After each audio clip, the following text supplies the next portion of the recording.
Hello everyone, hopefully you can see and hear me now.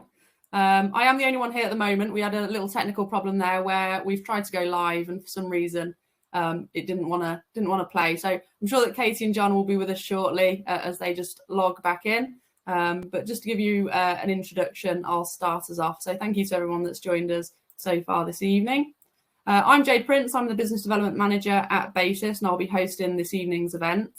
We should, like I say, hopefully have two speakers with us shortly. So Katie Evans and John Pawsey. So Katie is from the AHDB and John is an NSA member and sheep and arable farmer. And tonight we're going to be talking all about sustainable soils. So for anyone that isn't a RoSA member, I just wanted to give a little bit of background. So the Register of Sheep Advisors was launched in May 2021 and was developed by Basis and the NSA as a way of recognising personal development and training for advisors so that they can continue to support the UK sheep farmers with the best and most accurate advice to meet business needs. So in its first 18 months, RoSA has pulled together advisors from all across the sheep industry, including nutritionists, vets, farm consultants and technical specialists, all providing comprehensive advice on all aspects of sheep production. So just to let you know, this is a RoSA organised event, but the views of Katie and John will be, they're free to sort of express their own views. They might be of a personal nature, so they aren't particularly going to be the views or positions of RoSA or the NSA. Now, hopefully, we will have Katie and John with us in just a second. If we don't, I'll just have to give them both a call. Like I say, they were both here a moment ago before we tried to make this go live. If you are a RoSA member, if you could pop into the chat box with your account number, we'll make sure you get your CPD point, and any questions will be going into that Q&A box as well. So if you don't mind doing that whilst I hopefully get a hold of John and Katie, and I will be back with you momentarily.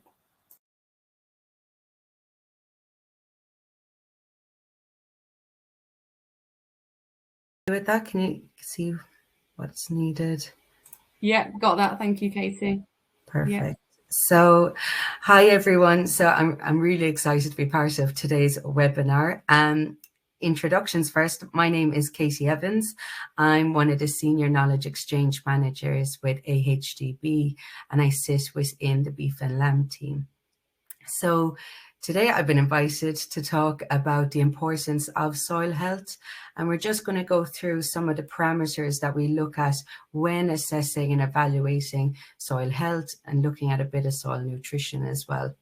I really think that understanding soils is fundamental to profitable grassland farming, and especially on sheep farms and beef. Soil conditions really do have an effect on the yield and the quality of the grass and the forage crops, and thereby it has a direct influence on livestock performance, but also enterprise profitability. So I'm just going to... Is my slides moving along for you? No? Sorry, no. Still on your first slide at the moment. Yes. There we go. Perfect. There we go. Right? Now. Perfect. So if we just look at some of the components of soil, we understand that soils they are made up of a dynamic mix of minerals and organic matter and air and water, and they change in response to things like cropping and cultivations, nutrient applications, but also the weather and the activities of soil organisms.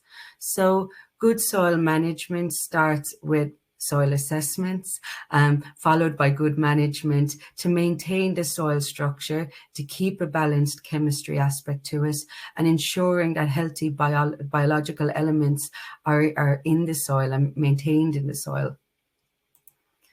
So as I mentioned, there is a biological element to it, a chemical side to it, and a physical aspect to it. And when we look at that physical and chemical and biological elements all together, we do see that they are interlinked and they all play a really important role in maintaining productive agricultural systems. So to assess each of those elements, the first thing that we would recommend and always look at and do is dig a hole and dig a soil pit.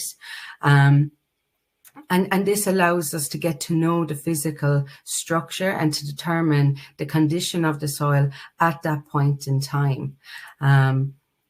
Then we can kind of look at the, I suppose, the biological side of it, and we can assess then things like earthworm counts, look at the organic matter content, and we can also use that same soil pit and that same soil sample to assess the chemical side of it. When we speak about the chemical analysis, it really is down to determining the soil pH and nutrient indices of P and K and also magnesium. So I've mentioned soil structure, and soil structure is really important when we're looking to achieve that optimum and economic yields.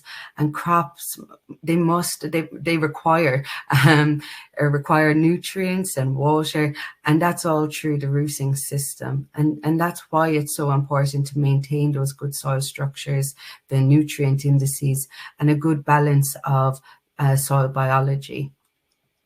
So when we're looking at soil structure, the first step or the first thing we're going to really look at is looking at a surface assessment. So going into that field, looking across and identifying areas where there might be potential damage, such as compaction or waterlogging, and maybe comparing two sites. So a site where you'd expect to see damage, so somewhere like a gateway or around a water trough or a feeding barrier, and comparing it then to somewhere in the field where you think you've identified or there might be an issue arising.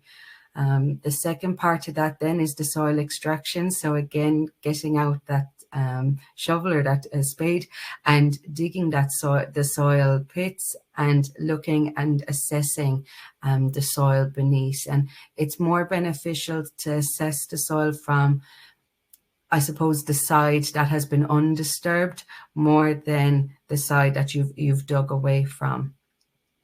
And once we've got to that stage, then we can look at step 3, which is the soil assessment. And there we're checking for uniformity throughout the soil, identifying any limiting layers. And when we're talking about those limiting layers, we're speaking about things like maybe compaction, again, that waterlogging, identifying sections of the soil profile where it would be limited in penetration of the roots, but also with water drainage, and just in general, leaving little room for water and air to flow. And they're really important aspects to having that successful crop above ground. The step 4 is soil scoring, and I hope this is something that maybe you're aware of already and this is part of something that AHDB has been working on. And there's lots of information on the website about it, but basically it's looking at when we're breaking up that soil, we're looking at breaking it into smaller structures, but then matching it against the AHDB soil scorecards. And that's looking at the size and the shape of the aggregates. And these, again, are key to the soil structure assessment. So, for example, if we broke that soil sample up, if it was breaking into something maybe like 10 centimeter size aggregates, we'd base our recommendations on our interventions or actions that are needed to rectify that soil structure. So it gives us a bit of a guidance on the next steps once we've identified an issue. So in order to have, I suppose, a good understanding of the chemical aspects of the soil and the nutrient management practices, we need to have a sound knowledge of soil type in each field. And this includes looking at the soil structure and the depth of the soil, because when we're looking at nitrogen recommendations, they do vary depending on the soil type. And similarly, sulfur recommendations would be based on the knowledge of the soil type, but also the cropping history in that field. So soil texture really does determine the soil's ability to hold on to nutrients, but also things like lime. And that's why it's really important to know the soil's chemical makeup to optimize the inputs that we're applying on farm. When we're carrying out the likes of soil sampling, it's not just a requirement and to keep yourselves compliant. It also enables us to get a better understanding of each field's pH and the nutrient indices in that particular field. Sorry. When some soils, depending again on your soil type, and the field and management practices, we can see that some soils are deficient in some nutrients, but other times we can see that soils can be quite rich and that there's a surplus of nutrients there at that present time.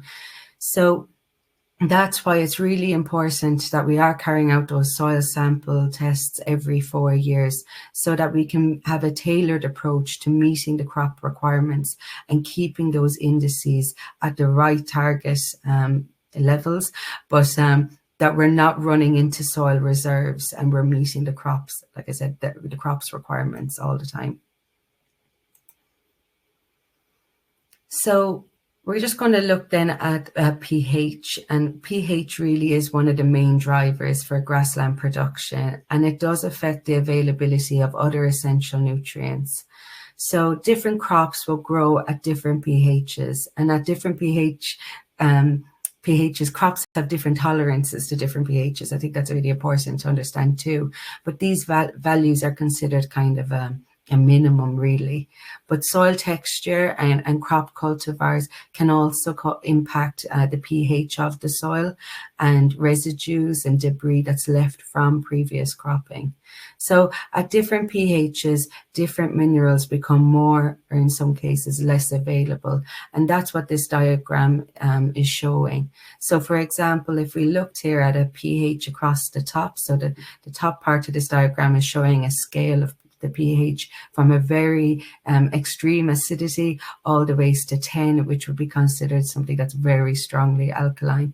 But if we looked there at around a 6.2 for a grassland soil, we can see that a lot of the minerals there are in an available form. And that's something we need to be aware of going forward and ensuring that our crops have those nutrients and minerals available to us. Then I just put this one in because it's really interesting to get an idea of what's happening across the country on a soil pH aspect.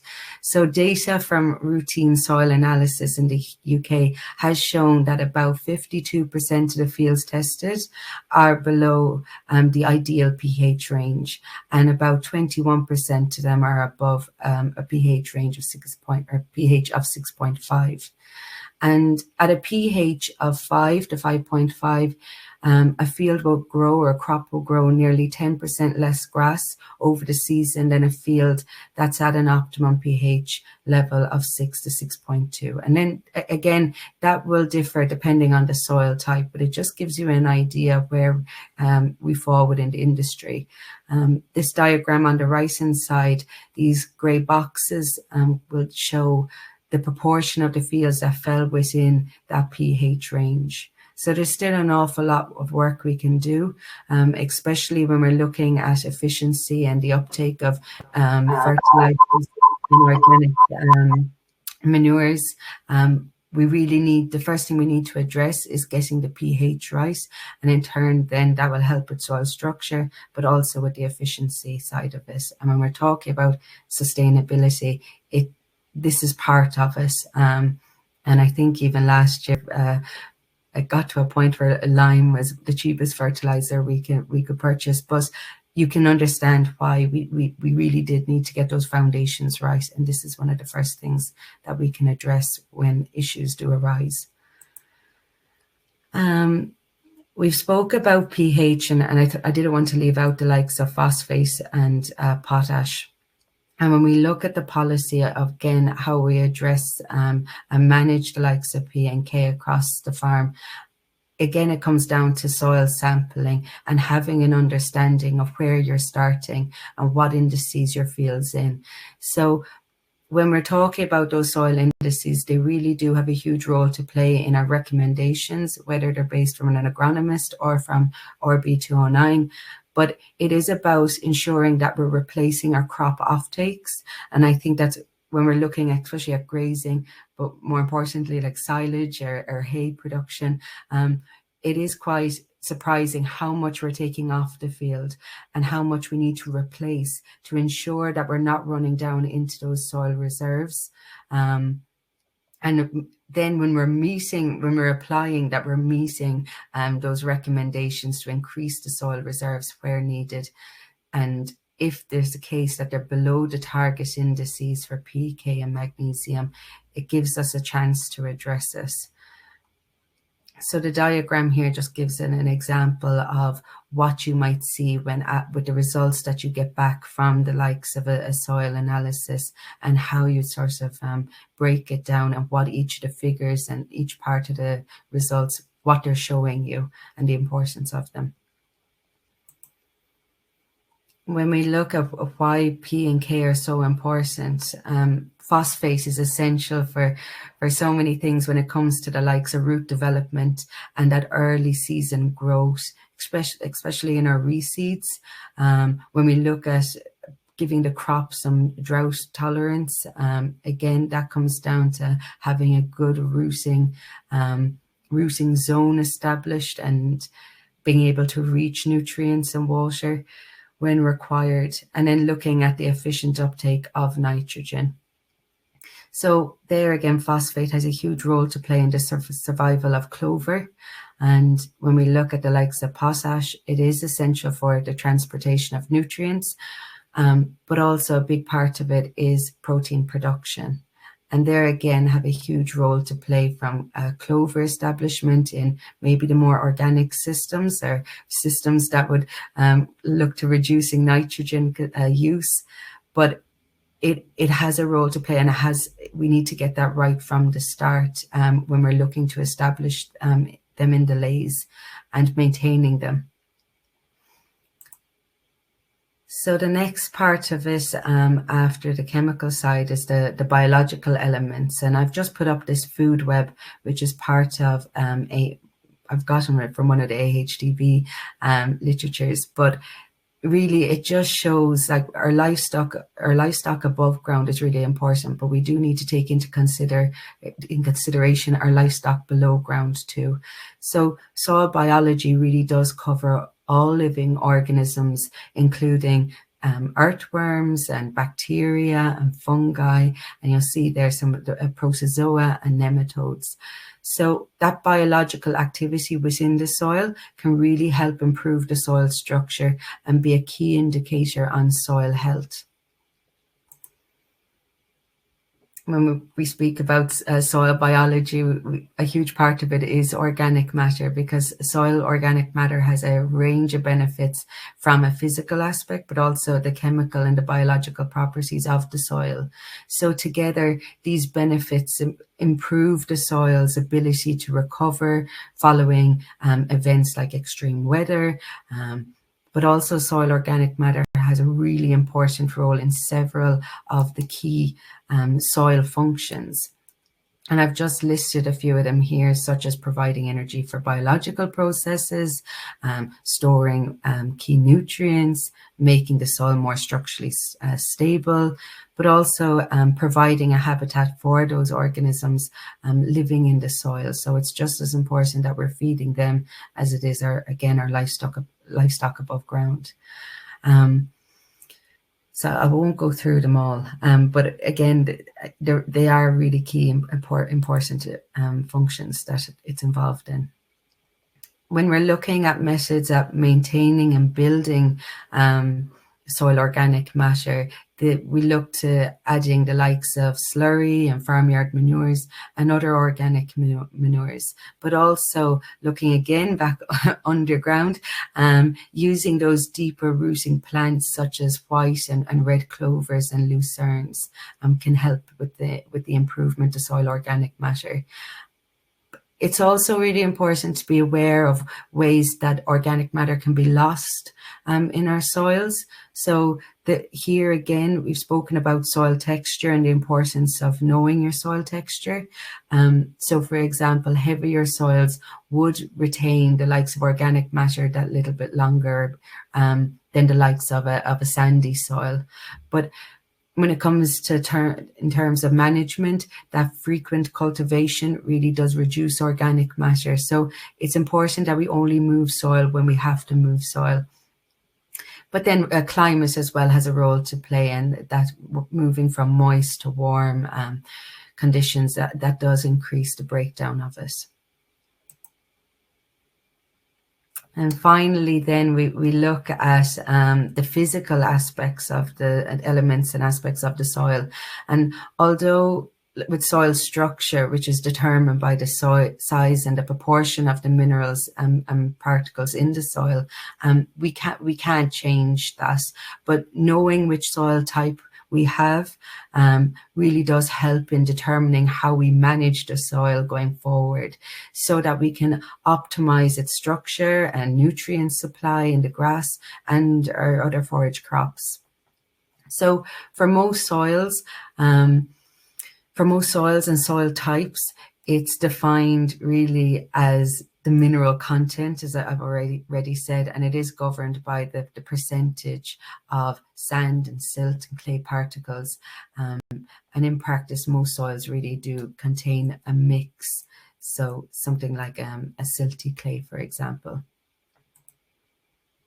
And then we look at, again, back to soil structure, which I've mentioned a lot already on. But when we look at the soil structure, that really is just describing how that sand and silt and clay particles are arranged into clusters known as the aggregates, and really organic matter and clay particles have the primary binding agent for that. But a well-structured soil will have a really good balance of air and water, and that's what benefits the roots growth and promotes active soil an active soil ecosystem. Such soils are more resilient then to the likes of waterlogging and can increase the number of grazing days that we have, but also machinery work days.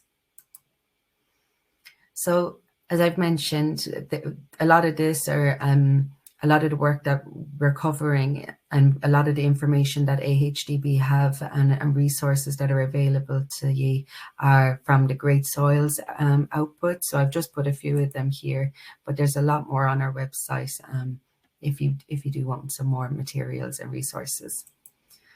So thank you very much. I'll hand it back over now and stop sharing. Thank you, Katie. That was fantastic insight to sustainable soils. Somebody did ask the question, are these tables available in an AHDB publication? I'm assuming they're within one of those you just showed. Yeah, perfect. And they're available through the AHDB website. They are. They can. There's if you just put in AHDB publications, there's an order form that can go through all of the different soils booklets that we have available. We also have the Great Soils website, and that's a really valuable resource. So check in with that. And if there's any questions, please feel free to email me, and I'll get it ordered and sent out to you. Fantastic. Thank you very much.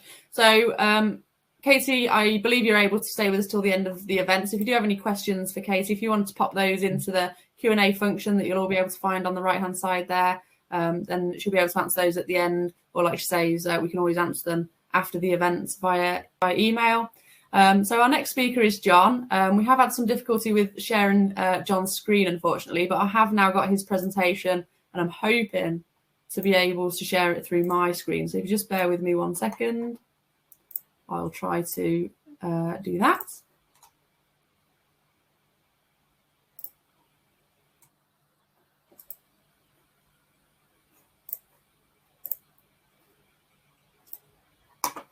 Oops, not that one.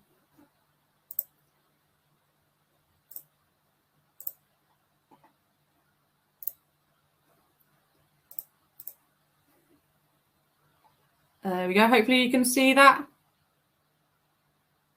Am I okay to put my mic on? Yes, please. Okay.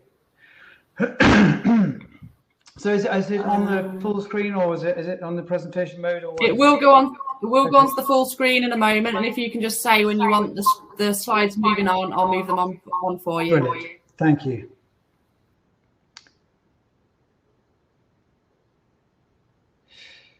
Okay, I'll start. Well, thank you very much for inviting me. I'm going to talk about managing our soils on our organic mix farm. You know, soil health is incredibly important on an organic farm because it's your resource. You're not able to use anything else to improve the fertility of your soils other than legumes, leys, and grazing animals. So it's incredibly important to us. Can I have the next slide? So very briefly, we're about 1,500 hectares of organic cropping. About 650 of that is ours, and the rest is from neighbouring farmers. We farm for about 7 other neighbouring farmers in a sort of a 7-mile radius about around the farm. We've got about 1,000 breeding ewes, which we brought onto the farm in 2014, so relatively recently. Just some other facts. We've got 3 full-time farm staff on the arable side and 1 shepherd, but we're really integrating the arable side of the farm with the sheep side of things, trying to, you know, give more help to the shepherd in busy times, or just getting in temporary people. But essentially, we've got 1 full-time shepherd. We've got a 6-year rotation now, which really is a 2-year lay, but it can be followed by any of these other crops, and they also have an effect on soil fertility by balancing the right crops within the rotation. Can I have the next slide? So, you know, what does a healthy soil look like? And you can search around as many quotes as you like, but I quite like this one, which is from the FAO, which is the continued capacity of a soil to function as a vital living system within an ecosystem and land use boundaries, sustain biological productivity, promote the quality of air and water environments, and maintain plant, animal, and human health. I just love that the way that it summarizes absolutely everything. It's not just the soils, it's human health, plant health, and animal health as well. Can I have the next slide? So this is our journey really from managing our soils. So in 1985, where I first sort of came onto the farm, you know, we did very light cultivations. We were burning all our stubbles. We didn't have any livestock on the farm. We did a little bit of ploughing, but not very much at all, maybe just in front of sugar beet, but everything else was burnt. All the straw went up in with a box of matches.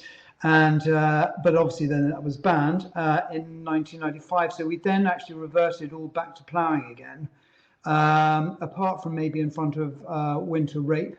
And then in 2005, we then switched from all ploughing to all non-inversion tillage. And so there's a picture of a large tractor here pulling a disc times disc press arrangement. So still trying to do as shallowly as possible, but still doing quite a lot of work to the soils. And at that point, we started farming organically in 1999, and we started doing sort of non-inversion tillage on our organic side as well, because we knew we needed to stop moving so much soil. So then in 2015, basically harvest 2012 changed everything. We had a terrible harvest, and we really had to look at our system, and we needed to build as maximum diversity into our system as possible. And at that point, we switched over to controlled traffic farming. And it does amaze me to see people driving around on their grass fields willy-nilly all over the place in, you know, trucks with tires sort of pumped up to whatever they're pumped up to. But, you know, you've just got to be very mindful about where you're driving around on your fields, especially if you've got large tractors like this, but even small trucks. And then I put 2025. Where are we heading for now? So next slide, please. So we have and Katie really alluded to this about going in an appropriate times on your soils, and so we have a very much a managed approach to cultivation. So we just do what we have to do to do the right amount of cultivations for the right crop, and so it's going into every field every year, working out what your soils are doing, how much fertility you built during the lay part of the rotation. But also looking at weeds as well, how you deal with weeds. Some weeds like being cultivated and some weeds don't like being cultivated. And we have a mixture of spring cropping to try and sort of deal with different drilling times as well. But it's really diversity in everything. As I say, it's cultivations, it's rotation. It's also intercropping, so growing more than one crop in the field, which I'll talk about in a minute. Pretty much everything is undersowed, so we're always putting something in the bottom of the cereal crop to capture carbon when the cereal crop dries off, to try and build up more soil organic matter. And the return of lays has done a huge amount, as far as I'm concerned, to building soil organic matter and soil health within our system. Next slide, please. So this is just some pretty pictures of the kind of things we're doing. So the picture on the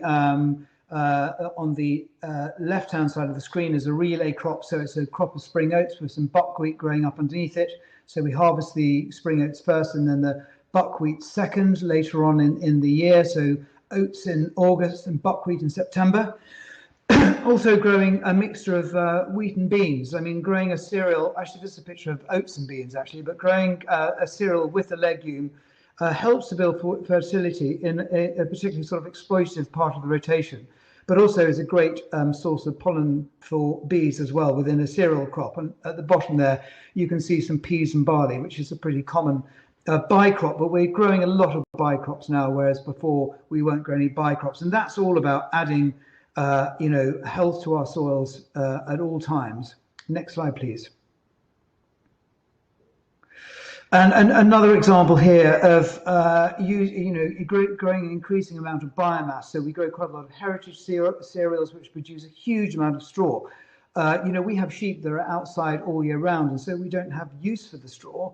But we do have a use in that it builds a huge amount of carbon when it's chopped and then ploughed back or cultivated back in the soils. And the picture on the top right-hand screen shows that one of our lays has been broken by using just a set of discs. In the dry east, we're able to do that more successfully because we have long summers, well, longer than possibly in the west of the country, and drier summers. And so we usually start breaking our lays in early August and then drill them in September. But you can see quite a lot of turbs here, but it doesn't look particularly pretty. But it just does the job, and it uses less cultivations and disturbs our soils less, even in a situation where we're not using any herbicides at all. And the bottom picture here is a picture of quinoa, and really it's demonstrating that actually with sort of increased health in our soils and also having better sort of hoeing techniques as far as getting on top of weeds is concerned, we're able to grow a vast diversity of crops on the farm. Next slide, please. So where are we going to be going in 25? What can we do to improve what we're doing? Well, the one thing that we have been looking at, and this is what we had planned sort of 5 years ago, was to put in some agroforestry. We've done that now, so I'm going to show you a slide of that in a second. And the other thing is to get rid of that huge, great big tractor, the quad track, which is doing it, even though the weight of the tracks is spreading the load of the tractor across the soil. In my view, it causes a lot of deep compaction. So we have to get rid of it, which has now been replaced with the tractor, the green tractor, which is about 330 horsepower, whereas the quad track was 450 horsepower. And we're going to go smaller than that, which I'll talk about in a second. And pretty much everything now, apart from the odd bit of ploughing in the rotation, we've gone to min-till, which is disturbing our soils less. If you click twice towards the next slide, because there's a little video that plays, but we probably want to skip that. So yes, we planned to put in this agroforestry. We actually planted it in a couple of winters ago, and it still looks a bit like sticks and tubes. But as far as sort of adding to soil health is concerned, when these trees sort of get up, a huge amount of leaf litter will spread across the fields. There's 50 acres there. but also they provide important shade to our sheep as well. So hopefully increasing the productivity of our sheep. I always joke that in the East Anglian landscape, when you see a telegraph pole in the middle of the tree, that's where the sheep are gathered, and I like to call it an East Anglian tree. But anyway, our poor sheep do need a lot more cover, but it all adds to soil health as well. Next slide, please. So I was talking about going to a smaller horsepower. So we've now replaced that disc press arrangement with this Farmet Phantom, which only takes 250 horsepower to pull. So my target is to be farming 1,500 hectares with just 3 250 horsepower tractors. And we've trialed this now for 2 years. It goes into a very shallow depth, but still has these wide sweeping points that are able to kill a lay. And you can see in the bottom picture, you can see the old tractor with the disc press in the background. And this other smaller tractor doing an equally good job. So again, we're just trying to improve our soil health by disturbing it less and breaking lays and mixing those lays up in the rooting zone, which is the top 4 inches, rather than going any deeper than that. Next slide.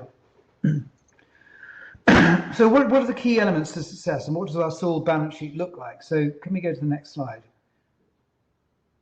So this is an NRM, a soil health test, and this is pretty typical of where we are. So, Katie did speak a little bit about testing your soils for pK and magnesium, and also your soil organic matter and pH.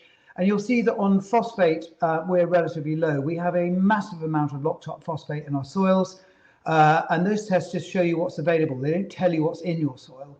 And the K, we have potash. We have potash. They release sandstone series clay releases its own potash, and so we're never really too worried about potash. And our organic matter at the moment is around about 5.5%, which has risen from 2.9% about 20 years ago. And if you look at the micro activity, you can see our CO2 burst test is high. And our overall soil health index is right on the top of where it should be. So and Katie's absolutely right. It's easy to retain soil organic matter in clay soils and do a little bit more cultivation maybe than you can on sandy soils. And in the triangle there, you can see that we sit right on the bottom of the clay, in between the clay and the clay loam, which is a great soil for growing organic combinable crops. Next slide, please. So this is our journey. So this is, as I said before, we were 2.9%, we're 5.5%. I'm not going to go into too much detail about this slide, other than it shows that Lodge Meadow, which has been permanent pasture ever since I can remember, in living memory, it's never been cultivated or put a crop in. And our soil organic matter is about 11.2%, and the rest of the fields, depending on where they are in the rotation, they're around an average of about 5.5%. Next slide, please. And also the other thing that we have is, because of these clays, they're pretty difficult to erode because they're very stable. And also we're in the east and it's relatively flat, so we have very little problems with soil erosion. And you can see a grass margin that's been in 10 years on the left-hand side, and see, the soil is in exactly the same position as it should be. And you can see our drains running. All our fields are under-drained. And whenever it rains, they always run clear because of the increase in soil organic matter, but also because of water infiltration, due to a better soil structure. Next slide, please. So, as far as I'm concerned, reintroduction of sheep on the farm is absolutely key for building soil health. It is the golden hoof. It's allowed us to extend our rotation by having longer lays in there, which has enabled us to restore our soils, but get on top of various weed problems that we've had. It distributes nutrients. It closes that nutrient cycle by having animals on the farm. Also, we're recycling farm waste in inverted commas. We sell a lot of oats that go out to Northern Ireland, and all the screenings go to feed the ewes that are having triplets or quads. And it's a relatively simple way of setting up a livestock system on your farm, because we've done it all with electric fencing and water bowsers. They all lamb outside. There's no sheds. The only thing we do feed them is our own haylage that we make on the farm over the winter. And as I said, it's a low fixed cost entry into livestock farming as far as I'm concerned. Next slide. So the key elements to success. So this is it shows. This is going to show a clip of our inter-row hoe working on our soil, and we do because we're building a lot of natural fertility and we're not using any fertilizers. We had to mineralize a little of it to produce a profitable crop, but it's all about balance. And if you just click past this twice, actually, if you don't mind. Yeah, if you click again. And this is the inter-row hoe that we use. I'm not going to go into too much detail about it because time is ticking on. But it's a very good inter-row hoe. It's the best one on the market as far as I'm concerned. Next slide, please. Because you can use it for seeding. It's got a system, a hydraulic system, where you seed your crop in the row, and then you switch over via a hydraulic system and the camera to inter-row hoe in between your rows of cereal using the same machine, and it can broadcast, organic fertilizers or small seeds or undersowing lays, and so it's hugely improved the way that we establish our lays, and of course, better lays means better soil health. Next slide, please. So we have a very much a systems-based approach. Using highly accurate hoeing methods, we're able to, as I say, inter-row sow crops, placing the seed at even depth. It's a very low draft machine, so with an 8-meter machine, you can pull it with 160 horsepower, and it does direct drill to a certain extent. So we direct drilled a lot of our lays in between the stubble after harvest. Mechanical weeding and birds. I mean, we have, just because of our unsown lays and overwinter stubbles, we have more birds on our farm anyway. And so we have bird surveys done by the Suffolk Wildlife Trust, and they recorded the highest amount of skylarks on this farm the last time they did a survey on any other farm in Suffolk. So I'm very happy that inter-row hoeing doesn't do any damage to breeding birds. But what about the worms? Cultivations do damage to soils and to worms. Next slide, please. And there's no doubt about that, the worms do definitely build up within the lays. This is a picture of a spade going into the soil in the first crop of spelt after our lays, and you can see how well aggregated it is. You can see how the roots are able to sort of penetrate through all those holes, but in all those fissures and all the air pockets in the soil. And, that's taken 20 years to do the work, but it really is fantastic. But we do disturb worms. But they build up in the regenerative bit of the rotation, and so I'm happy that things are going in the right way. It's all about outcomes. It's if your organic matter is going up, if your soil health is going up, and you're still doing some cultivation. As long as the trajectory is up, then that's fine. Next slide, please. And to really look into it, and we're nearly coming to the end, but my son did a geography project when he was at school, and we were looking at 3 approximate farms. One was ours, which is an arable farm, an organic arable farm with sheep. Then we had a plough-based arable farm with cattle, and then we had a no-strip till arable farm with no livestock. Next slide, please. So we all, so this is actually not too much to see here, but it just looks at the different phosphate and potash levels, and you can see that we're pretty similar to the no-till farm, but the farm with cattle definitely has more sort of potassium on that farm. But phosphate levels are very similar. Next slide, please. So we asked farmers to choose the high point in their rotation of where they thought they had the most fertility, and then the lowest point. And this is what we were really trying to compare. Next slide, please. And so what you can see here is that looking at water infiltration. So the slide on the left-hand side was at the most fertile point of the rotation, the highest point of soil organic matter, if you like, and then the other side was the lowest bit. And you can see on our bit after the lay, extremely good water infiltration, and then less at the end when we're cultivating. The Cornish farm, which is the one with the livestock absolutely all over the place, and I don't quite know why that is, but possibly the most consistent thing, and you would expect that on a no-till farm, would be the no-till bit. But even though there's a little bit of noise at the low end of the rotation before they go back into building some fertility. Next slide, please.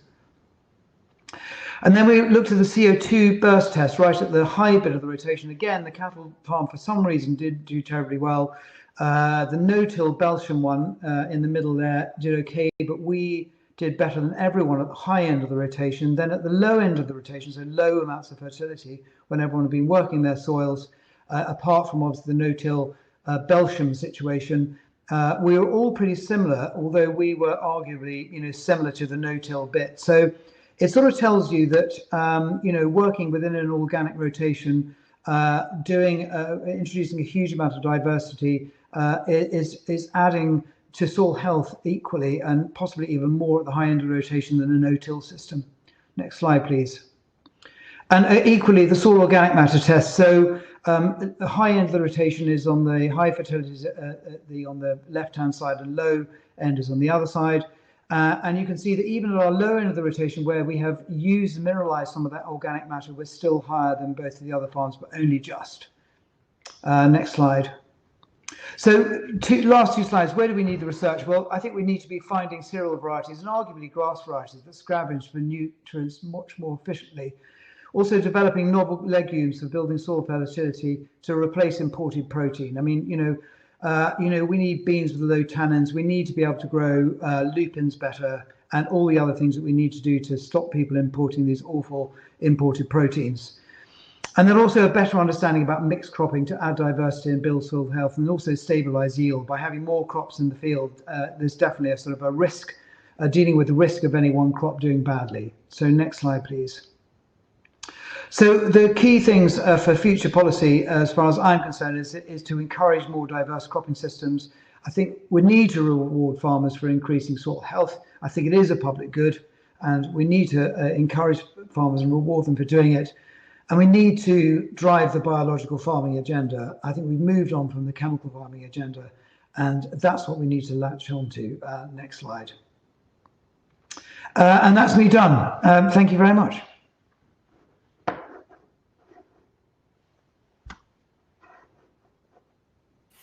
Thank you, John. That was a fantastic first-hand account and case study of what you've had going on. So that's brilliant. We just have a quick check for questions. I haven't been able to monitor them whilst I've been sharing my screen, so just have a quick look. So we have got a question here from Ed, which says, how can we fit ag forestry into rental agreements? I don't know if you've got any thoughts on that at all either. Yeah, it's land ownership is an issue. I mean, there's absolutely no doubt about that. I think that if you look at Stephen Briggs, who farms on a council farm in Cambridgeshire, he's managed to persuade the council to allow him to do it. I think if you are looking now at carbon, biodiversity, net gain, all the things that we will be able to tap into, I think is going to be an easier sell to a landlord than it has been over the last maybe 10 years. Fantastic, thank you. Somebody else has asked, how do you foresee managing the trees, coppice or pollard, or just let them go and see what happens? And do you have shade for the sheep in mind? I guess that means prior to obviously the trees growing to their full size. Yeah, so the trees we planted really mimicked the trees in a triple SI woodland, which is a heavy land, ancient woodland. So it's all the usual suspects you would find in that situation, other than probably ash, for obvious reasons. I mean, we see that we're going to be managing the alleys just as that woodland is managed. So some trees that don't do terribly well will be not taken for timber, they'll be coppiced. We've also planted a lot of hazel, goat willow, and other things that you can coppice to supply our wood chip boilers. So I think when you look down our alleys, it's going to be an ever-evolving strip of trees. We're going to be dealing with them on an individual basis to see how they've done. And as far as shade for sheep concerned, we've got some pretty big fields, and I think that because our lanes are 36-meter wide lanes, so 3 passes with a 9-meter control traffic system and 27 meters around the outside, the fields will remain productive until the trees get to their natural height. But then even at that time, some will be coppers and some won't be. So there might be a one big oak. I think it's going to look more like an overgrown hedgerow with trees in it, is my sort of the way it's going to look. But we definitely need more shade for our sheep.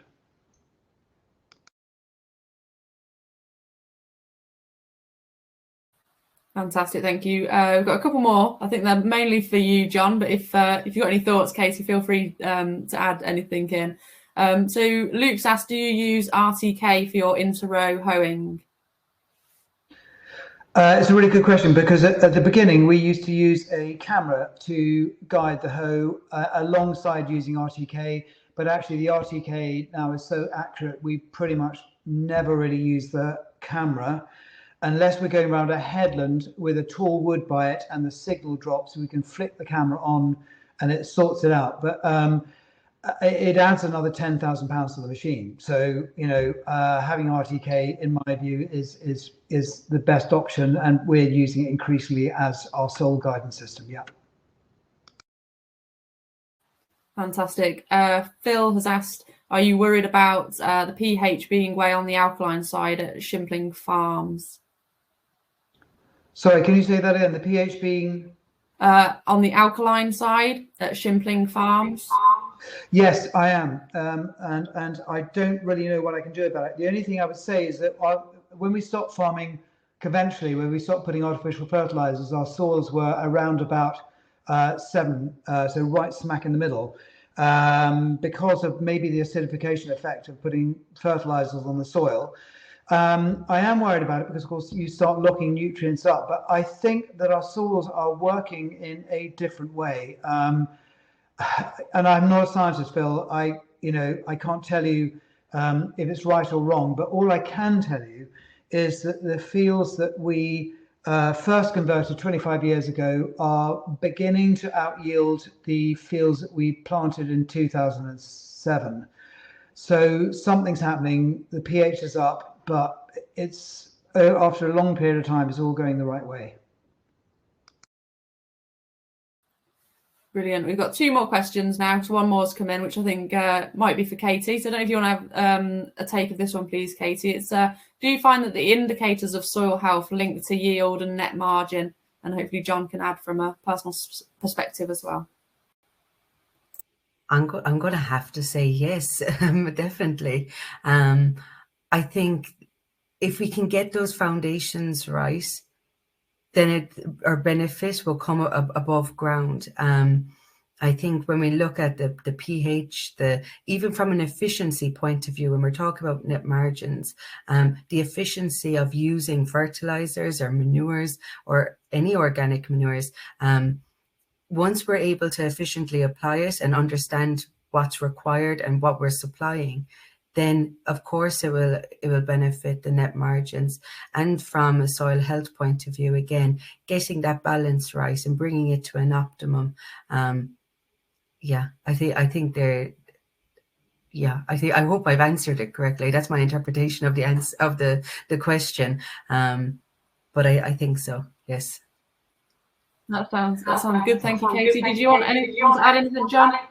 I would say I completely agree with Katie. I mean, there's no doubt it's an old chestnut, but you know, healthy soils, healthy crops, better to defend off pests, weed, be more competitive with weeds and diseases, definitely equals better margins, and better margins means healthy farmers. So you know, we all want to be happy, and there's nothing worse than getting a combine in a field with low yields. It's terribly depressing.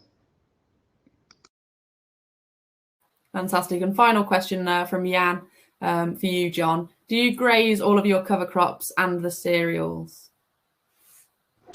We do graze all our cover crops. We graze our lays, and this year, fun enough, we've had the sheep on the farm for a few years now, but this is the first year we grazed our cereals. And one of the reasons for doing that, we had to, because of the dry spring and we're running out of forage. And so it's going to be very interesting to see where they've grazed and where they haven't grazed, to see the difference in weeds, also disease, and also yield. Brilliant, thank you. That's answered everybody's questions. If there are any further questions, if you'd like to add those to the Q&A, then I'm sure we can answer them post the event in an article on the RoSA website. But otherwise, I think that's answered all the questions for now. So I'd like to thank both the speakers today. I hope that everybody agrees there's 2 fantastic presentations covering the principles of soil health, followed by a brilliant first-hand case study from John there as well. And thank you all very much for your patience with the technical difficulties, and that's for everybody listening and for the speakers as well, especially John, who probably felt just like a politician there, having to say next slide please so many times. So thank you all very much. And yeah, I think anybody who is a RoSA member that's after some CPD points, if you haven't done it already, if you can drop your account number into the chat function, I'll make sure we get your points added. Also, this whole event has been recorded. It will be edited a little bit, so you won't have to watch the technical difficulties next time. If you do want to catch up on it, it will be popped onto YouTube with some questions alongside it, so you can still claim a CPD point for anyone that's missed it if you want to tell any friends or colleagues. But on that note, I think we will now close the event. So thank you very much once again to everybody, and wishing everyone a very Merry Christmas and a Happy New Year. And we'll see you again in 2023.